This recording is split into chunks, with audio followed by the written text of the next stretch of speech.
आज हम पढ़ने वाले हैं पेनक्रियाज फार्मेकोलॉजी में पेनक्रियाज एंडोक्राइन।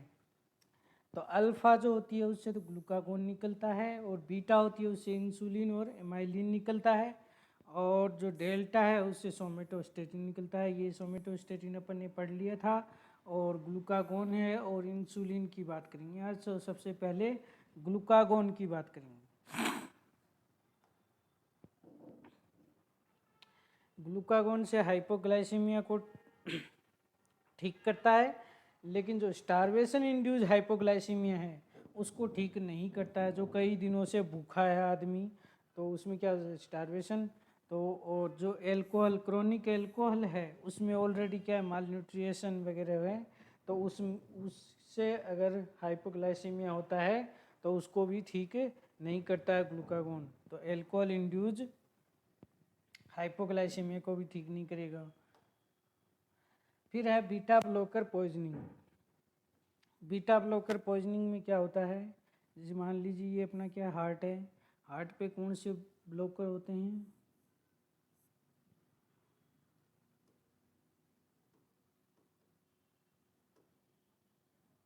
बीटा ब्लॉकर होते हैं ना। कौन से ब्लॉकर होते हैं, बीटा ब्लॉकर होते हैं। इस बीटा ब्लॉकर पे कौन कौन जुड़ता है, एड्रेनलिन, नॉर एड्रेनलिन, डोपामीन, ये आके यहाँ जुड़ते हैं। तो हार्ट में क्या बढ़ जाता है, ये यहाँ जुड़ेंगे तो साइक्लिक एएमपी इंक्रीज हो जाता है, जिससे क्या होता है कॉन्ट्रैक्टिलिटी बढ़ जाती है हार्ट की। ठीक है। और इस सीएमपी को कौन तोड़ देता है, फॉस्फोडाइएस्टरेज है वो तोड़ देता है इसको। ठीक है। तो मान लीजिए बीटा ब्लॉकर पॉइजनिंग में ये अगर ब्लॉक हो गया, अब हार्ट कैसे धड़केगा, ये ब्लॉक कर दिया। तो हार्ट को धड़काने के लिए हमारे पास दूसरे रिसेप्टर भी हैं, उनको हम कहते हैं ग्लूकागोन। ये कौन से रिसेप्टर हैं, ग्लूकागोन, ग्लूकागोन रिसेप्टर हैं। यहाँ से ग्लूकागोन अंदर जाएगा। ग्लूकागोन भी क्या करता है, साइक्लिक एएमपी को इनक्रीज करता है। लेकिन जो बीटा है वो कितना, मान लीजिए बीटा अगर 100,000 करता है तो ग्लूकागोन है वो 100 करेगा। लेकिन जब बीटा काम करता है तो ग्लूकागोन का इफेक्ट दिखता नहीं है। लेकिन अब जब बीटा ब्लॉक ही हो गया पूरी तरीके से, तो अब क्या होगा, 100 भी जो मिल रहे हैं वो भी क्या है, काफ़ी हैं। उससे भी क्या होगा, हार्ट बीट इंक्रीज होगी। और हम किससे इंक्रीज कर सकते हैं, कैल्शियम देके भी कर सकते हैं, और एट्रोपिन से भी कर सकते हैं। एट्रोपिन से कैसे, एट्रोपिन पैरासिम्पैथेटिक सिस्टम को क्या करती है, इनहिबिट कर देती है, तो हार्ट रेट क्या हो जाएगी, इंक्रीज हो जाएगी। तो ये थे अपने, ये कौन से रिसेप्टर हैं, ग्लूकागोन रिसेप्टर। ठीक है। तो ग्लूकागोन ये भी कर देता है, बीटा ब्लॉकर पॉइजनिंग में भी काम आता है। ठीक है। फिर नेक्स्ट अब बात करेंगे इंसुलिन की। तो इंसुलिन अपना कहाँ कहाँ काम आता है, तो टाइप 1 डायबिटीज़ मेलाइटस में भी क्या आता है, इंसुलिन काम में आता है, जो कि इंसुलिन डिपेंडेंट डायबिटीज़ मेलाइटिस है, ऑल पेशेंट में देते हैं ये। ठीक है। टाइप 2 होती है, उसमें क्या होता है, वो होते हैं नॉन इंसुलिन डिपेंडेंट पेशेंट होते हैं। इनमें ओरल अनकंट्रोल डायबिटीज़ हो जाती है ना, जैसे मान लीजिए ओरल हाइपोग्लाइसेमिक एजेंट दिया आपने और उससे कंट्रोल नहीं हो रही, तो उसमें भी अपन क्या दे सकते हैं, टाइप 2 में भी इंसुलिन दे सकते हैं। लेकिन ये नॉन डिपेंडेंट होते हैं, डिपेंडेंट नहीं है। और अपन प्रेगनेंसी में दे सकते हैं। प्रेगनेंसी में इंसुलिन है वो प्लेसेंटा को क्रॉस नहीं करता है। डायबिटिक कीटो एसिड में भी दे सकते हैं, क्योंकि अगर इंसुलिन नहीं दोगे तो वो मेटाबॉलिज्म इफेक्ट हो जाएगा। इंसुलिन देने से डायबिटीज़ कीटो एसिडोसिस ठीक हो जाता है। ठीक है। अब इसके कुछ साइड इफ़ेक्ट हैं। साइड इफ़ेक्ट में सबसे पहले मोस्ट कॉमन कौन सा, हाइपोग्लाइसीमिया करता है। ये यही एकमात्र ऐसा हार्मोन है जो हाइपोग्लाइसीमिया करता है मोस्ट कॉमनली। और ये सबसे डेंजरस होता है जब हाइपोग्लाइसीमिया हो जाता है पेशेंट की शरीर में ग्लूकोज की कमी एकदम से, तो उसको चक्कर आ जाएंगे, वो गिर जाएगा।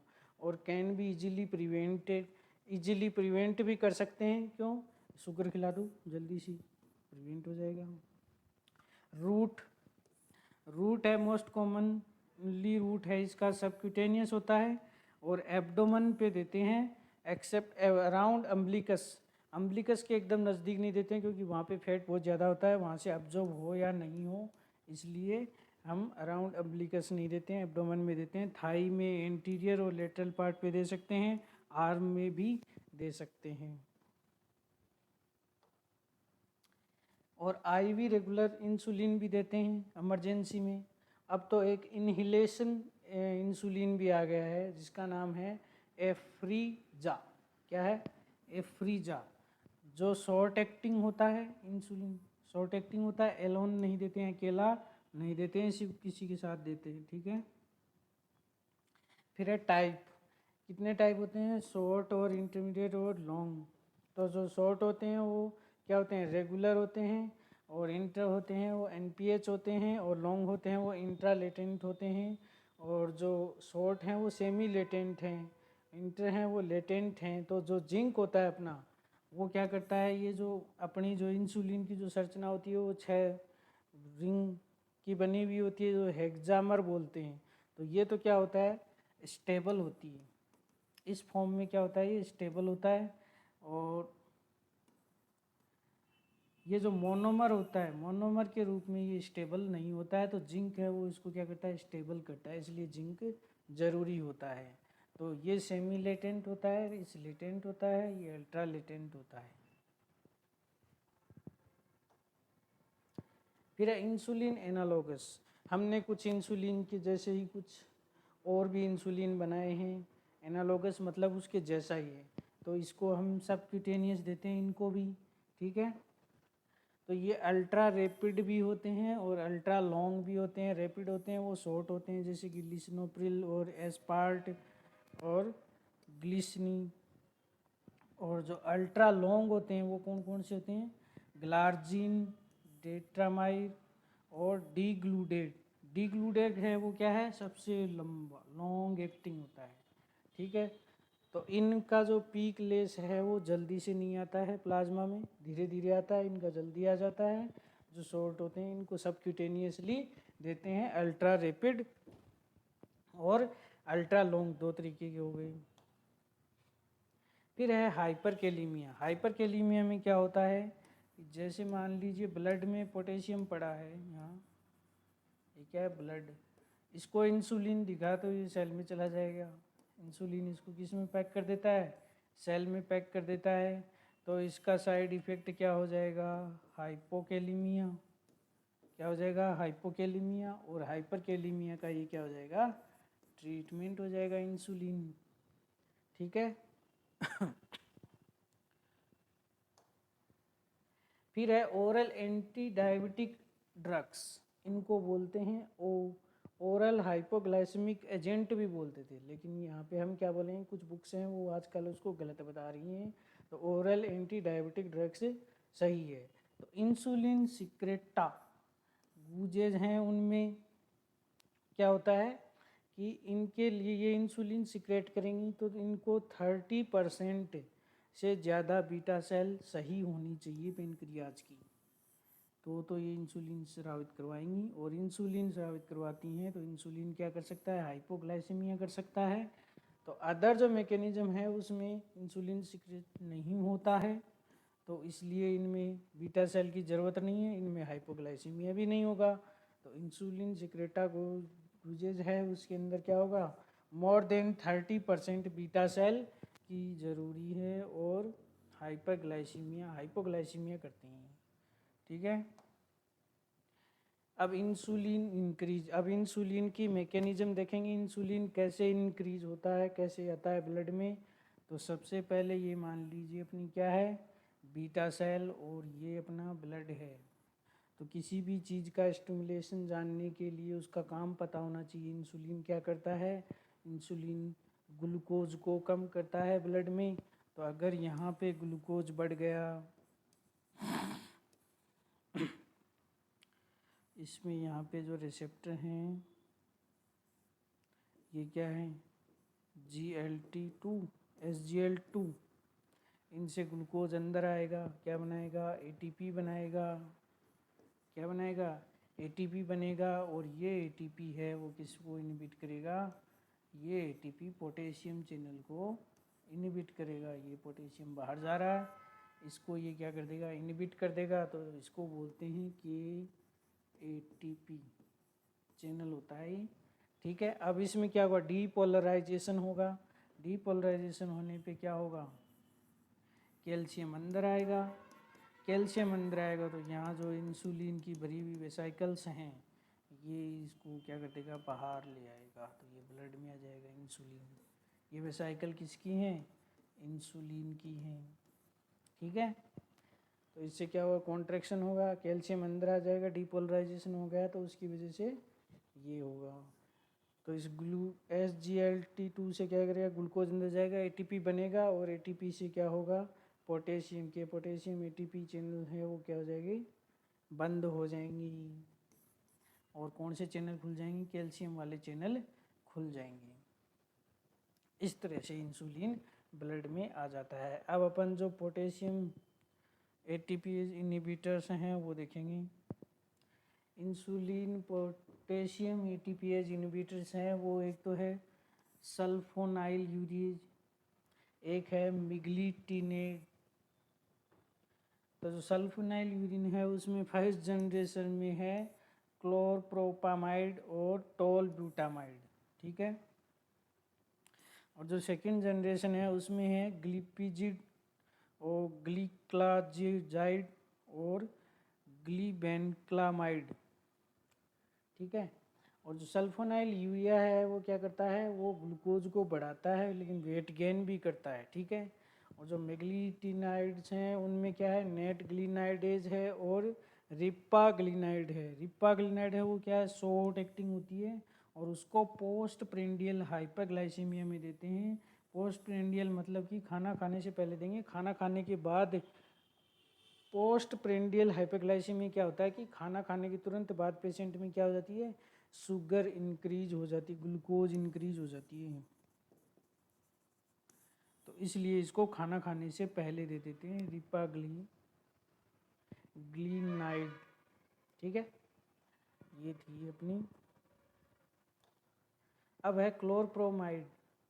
क्लोरप्रोमाइड फर्स्ट जनरेशन थी उसकी, ये क्या करती है, कोलिसिस्टेटिक जॉन्डिस भी करती है, और ये डाइसल्फिराम लाइक रिएक्शन भी होती है इससे, और ये एडीएच को इंक्रीज करती है, इसलिए डाइल्यूशन ऑफ सोडियम है वो क्या हो जाएगा, ज़्यादा हो जाएगा। तो ये डायबिटीज़ इंसिपिडस में भी काम आ सकती है, और ये डायबिटीज़ मेलाइटस में भी काम आती है, दोनों जगह दे सकते हैं। इसी कौन सी ये भी क्वेश्चन आ सकता है कि क्लोरप्रोपामाइड है वो डायबिटीज़ मेलाइटस और डायबिटीज़ इंसिपिडस दोनों में दी जाती है, तो दोनों में दी जाने वाली दवाई कौन सी है, क्लोरप्रोपामाइड। अदर मैकेनिज्म में सबसे पहले अपने पास है मेटफॉर्मिन। कौन सी है, मेटफॉर्मिन। इसका ही दूसरा भाई है, कौन है, फैनफॉर्मिन। तो जो फैनफॉर्मिन है वो तो आजकल विड्रॉ कर लिया गया है क्योंकि ये लैक्टिक एसिडोसिस करता है, जो कि बहुत ही भयानक है किडनी के लिए। अब जो मेटफॉर्मिन है वो मेगालोब्लास्टिक एनीमिया यानी कि विटामिन B12 की डेफिशिएंसी होती है इसमें। और जो मेटफॉर्मिन है वो एल्डर लोगों में नहीं देते हैं क्योंकि ये थोड़ा बहुत लैक्टिक एसिड ये भी बनाती है, थोड़ा बहुत लैक्टिक एसिड है वो बूढ़े आदमियों में निकलता नहीं है क्योंकि किडनी कमज़ोर हो जाती है, और रीनल फेलियर वालों में भी नहीं देंगे और लीवर फेलियर वालों में भी नहीं देंगे, और जिनको हाइपोक्सिया होता है उसमें भी मेटफॉर्मिन नहीं देंगे, ठीक है, इन चार में नहीं देंगे। फिर है इसमें एक होता है AMP काइनेज स्टिमुलेटर, जो क्या करता है, ग्लाइकोजिनोलाइसिस को तो क्या करता है, इनहिबिट करता है, ग्लूकोनियोजेनेसिस को भी इनहिबिट करता है, ग्लाइकोजिनेसिस को स्टिमुलेट करता है, और ग्लाइकोलाइसिस को भी स्टिमुलेट करता है। जो ग्लाइकोलाइसिस है वो लैक्टिक एसिड बना देता है क्योंकि इसमें ग्लूकोनियोजेनेसिस क्या हो रहा है, इनहिबिट हो रहा है, इसलिए इसमें लैक्टिक एसिड बन जाता है, ठीक है। फिर है मेटफॉर्मिन में क्या होता है, मेटफॉर्मिन है वो maximum reduce the HbA1c level, ये सबसे ज़्यादा इसको क्या करती है, कंट्रोल करती है, रिड्यूस कर देती है, मतलब HbA1c की मात्रा को, और वेट लॉस भी करती है। इसलिए अपन इनको मोटे लोगों में दे सकते हैं, ओबीज लोगों में दे सकते हैं, ठीक है। और हाइपोग्लाइसीमिया नहीं करती है, सबसे बड़ी बात क्या है, हाइपोग्लाइसीमिया नहीं करती है, और मैक्रोवेस्कुलर डिजीज भी नहीं करती है, यानी हार्ट से संबंधित डिजीज नहीं करती है। और PCOD में भी ये क्या है, ड्रग ऑफ चॉइस है, ये ड्रग ऑफ चॉइस है। इंसुलिन टाइप 2 डायबिटीज़ में भी और PCOD में भी क्या है, ड्रग ऑफ चॉइस है। PCOD पॉलीसिस्टिक ओरियन डिजीज होती है, जिसमें महिला मोटी हो जाती है, और उसके क्या है कि जो इंसुलिन रिसेप्टर्स होते हैं वो रेजिस्टेंट हो जाते हैं, इसलिए उनमें क्या नहीं होता है, ओवुलेशन की प्रक्रिया नहीं होती है, इसलिए फर्टिलिटी में दिक्कत आती है, इनफर्टिलिटी में, ठीक है। तो उसके अंदर अपन मेटफॉर्मिन दे सकते हैं, ये वेट कम करेगी और उसको जो रेजिस्टेंट है उसको रिवर्स करेगी, ठीक है।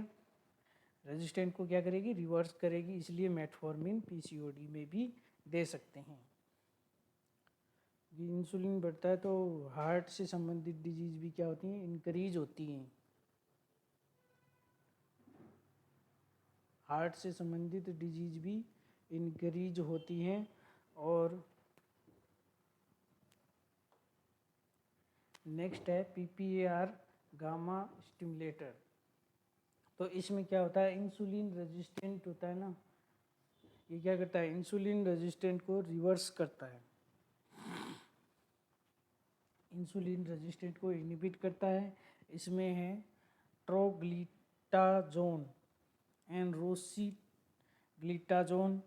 पियोग्लिटाजोन, रोजी पियो, ठीक है। तो इनमें एक खासियत है कि इनसे क्या होता है, हेपेटोटॉक्सिक होती हैं ये सारी, सोडियम को इंक्रीज कर देती हैं, जल को भी इंक्रीज कर देती हैं। जो ट्रोग्लिटाजोन है ये तो आजकल क्या है, विड्रो कर ली गई, सबसे ज़्यादा हेपेटोटॉक्सिक होती है। और इन दोनों तीनों दवाइयों को देने से पहले हमें लीवर फंक्शन टेस्ट करना है, क्या करना है, लीवर फंक्शन टेस्ट करना है। और जो रोजी है, रोज पीने वाली, वो क्या करती है, MI मायोकार्डियल इन्फाक्शन के रिस्क को बढ़ा देती है। जो पीओ है, पीओ भी क्या करती है, increase bladder cancer risk, increase bladder cancer, यानी कि ये किसको बढ़ाती है, ब्लैडर कैंसर को इंक्रीज करती है, इसलिए इसको मार्केट से विड्रॉ कर लिया गया था, लेकिन ये दोबारा मार्केट में आ गई है। पियोग्लिटाजिन दोबारा आई तो उन्होंने क्या बोला कि भाई जिन पेशेंट में रिस्क फैक्टर प्रेजेंट हो ब्लड कैंसर का तो उनको नहीं देनी है। लेकिन फिर एक और भी जवाब दिया उन्होंने कि जो अल्टरनेटिव, इसका कोई अल्टरनेटिव नहीं है। अल्टरनेटिव का मतलब ये है कि जब सारी ओरल हाइपोग्लाइसेमिक एजेंट दे लेते हैं, उसके बाद में भी अगर डायबिटीज़ कंट्रोल नहीं होती है तो पियोग्लिटाजोन ऐसी ड्रग्स है जो कि कंट्रोल कर सकती है।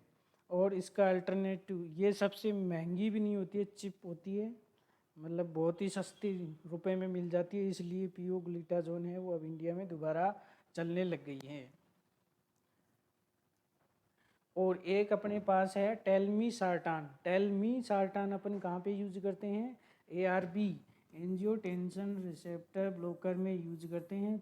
कंजेस्टिव हार्ट फेलियर में पढ़ेंगे, वहाँ पे हमें टेलमी सार्टान भी पढ़ेंगे। तो ये क्या करती है, ये PPAR को स्टिमुलेट करती है, ठीक है। तो ये भी इंसुलिन रेजिस्टेंट को क्या करती है, रिवर्स करती है, इसलिए इसको भी अपन यूज कर सकते हैं, टेलमी सार्टान।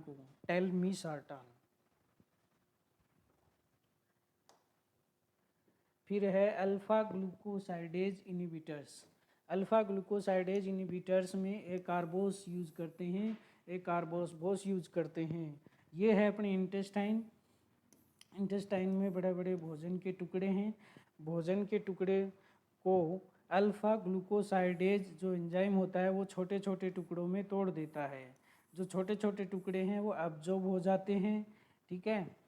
अगर मान लीजिए अपन ने एक कार्बोस दिया तो ये एक कार्बोस है वो क्या करता है, एक कार्बोज है वो अल्फा ग्लूकोसाइडेज को इनिबिट करता है। अल्फा ग्लूकोसाइडेज को इनिबिट कर देगा तो ये बड़े बड़े भोजन के टुकड़े हैं वो छोटे टुकड़ों में नहीं टूटेंगे, यानी कि एब्जॉर्ब नहीं होंगे। तो यहाँ पे जो बैक्टीरिया होते हैं उनके मज़े हो जाते हैं, भैया पार्टी हो गई। अब जब वो पार्टी करेंगे तो फर्मेंटेशन की प्रक्रिया भी होगी। जब बैक्टीरिया पार्टी करेंगे तो फर्मेंटेशन की प्रक्रिया भी होगी और उससे गैस बनेगी और उसे फ्लूटुलेंस की दिक्कत आएगी, यानी कि गैस बहुत ज़्यादा हो जाएगी। और कई पेशेंट में क्या होता है कि मान लीजिए ये इन्फ्लामेशन बाउल डिजीज हैं। क्या है? इन्फ्लामेशन बाउल डिजीज हैं, जैसे कि अल्सरेटिव कोलाइटिस है, क्रोहन्स डिजीज हैं। तो इनके अंदर क्या होता है, मान लीजिए इनकी जो इंटेस्टाइन की जो झिल्ली है उसमें छेद हो रखे हैं पहले से ही। तो अगर इनमें अगर फर्मेंटेशन या गैस बनेगी तो ये क्या हो सकती है, रप्चर हो सकती है। तो इनके जो इन्फ्लामेशन बाउल डिजीज है इसमें कॉन्ट्रा इंडिकेट है। क्या है? कॉन्ट्रा इंडिकेट है। क्रोहन्स डिजीज और अल्सरेटिव कोलाइटिस में एकार्बोस बोस नहीं देंगे, हम दूसरी दवाई ले रहे हैं इनके लिए, मिग्लिटोल और वोग्लीबोस। कौन सी? वोग्लीबोस। ठीक है। तो ये था अपना अल्फा ग्लूकोसाइडेज इनहिबिटर्स। एकार्बोस याद रखना है।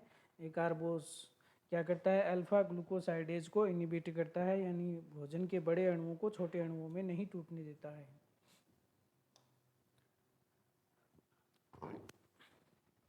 फिर कुछ न्यू ड्रग्स हैं इसमें, जैसे कि इनक्रीटिन मिमेटिक, यानी कि ये इंसुलिन को क्या करती है? इनकरीज करती हैं, ग्लूकागोन को डिकरीज करती हैं ये। ठीक है। इंसुलिन को तो इनकरीज करती हैं, तो डायबिटीज़ में दे सकते हैं इनको। मिमेटिक यानी कि उनके जैसा ही काम करती हैं ये। तो गैस्ट्रिक एम्पटिंग को ये क्या करती हैं? रोकती हैं। और जो सीएनएस में स्टैटिक सेंटर है उसको स्टिमुलेट करती है, यानी भूख नहीं लगती है जल्दी इसमें। तो गैस्ट्रिक एम्पटिंग को क्या करेंगी? रोकती हैं। और सीएनएस स्टैटिक सेंटर को क्या करती हैं? स्टिमुलेट करती हैं। जैसे सबसे पहला है इसमें जीएलपी। जीएलपी क्या करता है? इंसुलिन को इंक्रीज करता है। हेपेटाइटिस यानी भूख को कम करता है। Apoptosis of beta cell, beta cell में एपोप्टोसिस के रिस्क को भी कम करता है। और जो जीएलपी है इसको DPP4 है वो क्या कर देता है? इसको तोड़ देता है। तो इसको तोड़ने से इसका फुल फॉर्म है डाईपेप्टाइडिल पेप्टाइडेज 4। ठीक है। तो अपने को अगर ये जीएलपी बढ़ाना है तो इसको इनहिबिट कर दें। ठीक है। इसको इनहिबिट कर देंगे तो ये टूटेगा नहीं, तो इंसुलिन इंक्रीज हो जाएगा, या जीएलपी की मात्रा बढ़ा सकते हैं। तो जीएलपी एनालोगस, जीएलपी के जैसे ही कुछ और हमने बना लिए, जैसे GLP-1 है, GLP-2 है।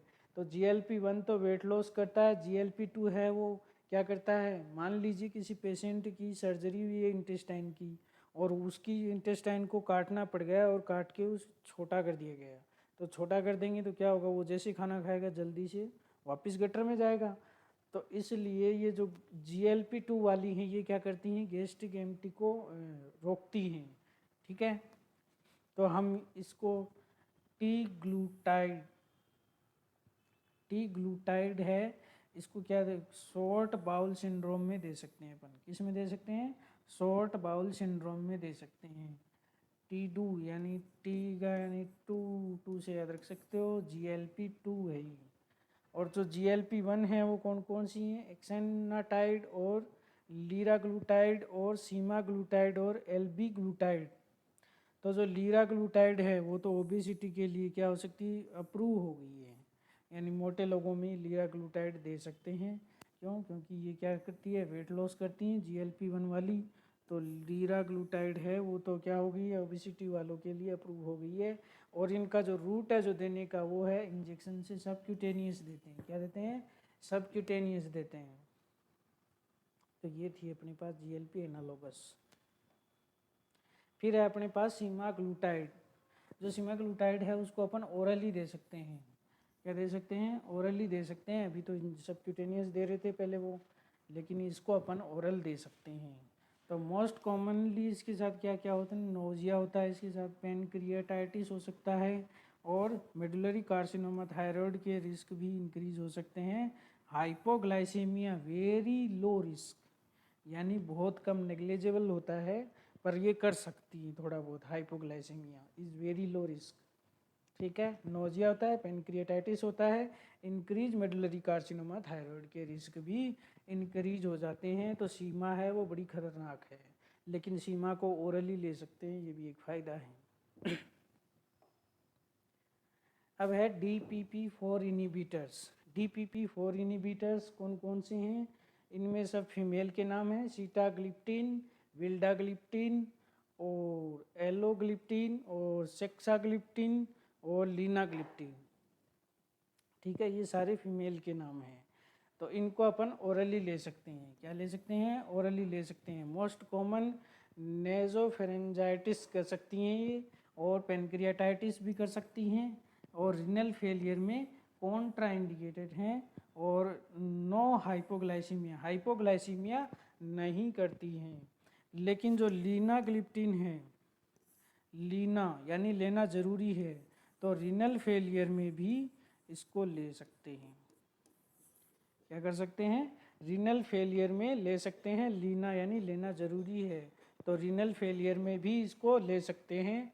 और ये किस किन में कॉन्ट्राइंडिकेशन है? मोस्ट कॉमनली ये क्या कर सकती हैं? नेजोफेरेंजाइटिस कर सकती हैं, पेनक्रियाटाइटिस कर सकती हैं, और सारी जितनी भी हैं वो रीनल फेलियर में नहीं दे सकते। सिर्फ लीनाग्लिप्टिन है वो किस में दे सकते हैं? रीनल फेलियर में दे सकते हैं। और ये दवाइयाँ हाइपोग्लाइसीमिया भी नहीं करती हैं। अगला है SGLT2 इनिबिटर्स। इसमें देखो ये अपनी क्या है, ग्लोमेरुलस, ये PTC, प्रॉक्सिमल कलेक्टिंग डक्टर, ये लूपोफिले, ये लूपोफिले, ये DCT, ये हो गई अपनी किडनी का, नेफ्रॉन का एक भाग है। यहाँ से मान लीजिए आपने क्या लिया, फूड लिया, और वो अंदर आ गया ग्लूकोज। अब ग्लूकोज अंदर आ गया तो यहाँ पे क्या होते हैं? एक चैनल होता है सोडियम और ग्लूकोज। तो इससे क्या होता है? ग्लूकोज अपना रीअब्जॉर्ब होता है। कभी भी यूरिन में ग्लूकोज नहीं आता है, यूरिन में ग्लूकोज नहीं आता है। तभी तो यूरिन में ग्लूकोज आ जाएगा तो डायबिटीज़ है, लेकिन वो इसके द्वारा क्या हो जाता है? एब्जॉर्ब हो जाता है, ठीक है। तो अब मान लीजिए अपन ने SGL2 इनिबिट कर दिया, ये इनिबिट कर दिया, क्या कर दिया? ये इनिबिट कर दिया आपने, इसको रोंद दिया। अब ये जो ग्लूकोज है ये तो क्या आएगा? आगे आएगा। अब ये ग्लूकोज यूरिन में आएगा, ठीक है। ये ग्लूकोज किस में आएगा? यूरिन में आएगा। उसको क्या बोलते हैं? ग्लूकोसूरिया। क्या बोलते हैं? ग्लूकोसूरिया। SGLT2 को इनिबिट करने वाली कौन कौन सी दवाइयाँ हैं? कानाग्लिफ्लाजोन, ग्लिफ्लोजीन, और डापाग्लिफ्लोजीन, और एम्पाग्लिफ्लोजीन, और इरुटूग्लिफ्लोजीन, ठीक है। ये हैं अपनी SGLT2 इनिबिटर्स। इनमें होता क्या है कि यूरिन में क्या आता है? ग्लूकोज आता है, इसलिए इनको ग्लूकोसूरिया भी बोलते हैं। तो मोस्ट कॉमनली अगर यूरिन में ग्लूकोज आएगा तो बैक्टीरिया की पार्टी हो जाएगी, तो UTI, यूरिन ट्रैक इन्फेक्शन हो जाएगा, और उससे जेनाइटल ट्रैक इन्फेक्शन भी होता है। क्या होता है? जेनाइटल ट्रैक इन्फेक्शन भी होता है। ये इनके साइड इफ़ेक्ट हैं। अब मान लीजिए एक पेशेंट है टाइप 1 डायबिटीज़ का, इसका है टाइप 1 डायबिटीज़ का। कहीं भी टाइप 1 डायबिटीज़ के लिए अपन ने कोई ऐसी दवाई नहीं पड़ी थी, सिर्फ इंसुलिन देते हैं। तो वो एक बंदा है जो टाइप 1 डायबिटीज़ का पेशेंट है, और वो इंसुलिन ही ले रहा है। उसका कोई दूसरा दोस्त आया, वो टाइप 2 डायबिटीज़ मेलाइटस में ग्लिफ्लोजीन ले रहा था। क्या ले रहा था? ग्लिफ्लोजीन ले रहा था। तो उसने कहा कि ये इंसुलिन के इंजेक्शन लगाने से तो अच्छा है कि ये दवाई ले तूं, इससे भी क्या होता है? ग्लूकोज नॉर्मल रहती है, ब्लड में कंट्रोल में रहती है डायबिटीज़। तो ये जो टाइप 1 वाला जो इंसुलिन वाला जो पेशेंट था, इसने क्या किया? धीरे धीरे इंसुलिन को तो छोड़ना शुरू कम कर दिया, और ये लेने लग गया। कौन सी दवाई, काना ग्लिफ्लोजीन लेने लग गया। ये कौन सी होती है, SGL2 इनिबिटर्स। अब इसने क्या किया, उस सोडियम और ग्लूकोज वाले PCT में जो चैनल था उसको ब्लॉक कर दिया और यूरिन के द्वारा जो ग्लूकोज है वो बाहर निकलने लग गया, जिसे ग्लूकोसूरिया कहते हैं। तो इस पेशेंट ने ये शुरू कर दिया और फिर इस जो काना ग्लिफ्लोजीन है उसका साइड इफेक्ट आता है। अब जब इसने इंसुलिन छोड़ दिया तो बॉडी में इंसुलिन सिर्फ ग्लूकोज को ही कम नहीं करता है, मेटाबॉलिज्म भी करता है इंसुलिन। तो इंसुलिन तो ज़रूरी है टाइप 1 वाले के लिए। अब इस भाई साहब को क्या दिक्कत होगी, कीटो एसिडोसिस होगा इसको।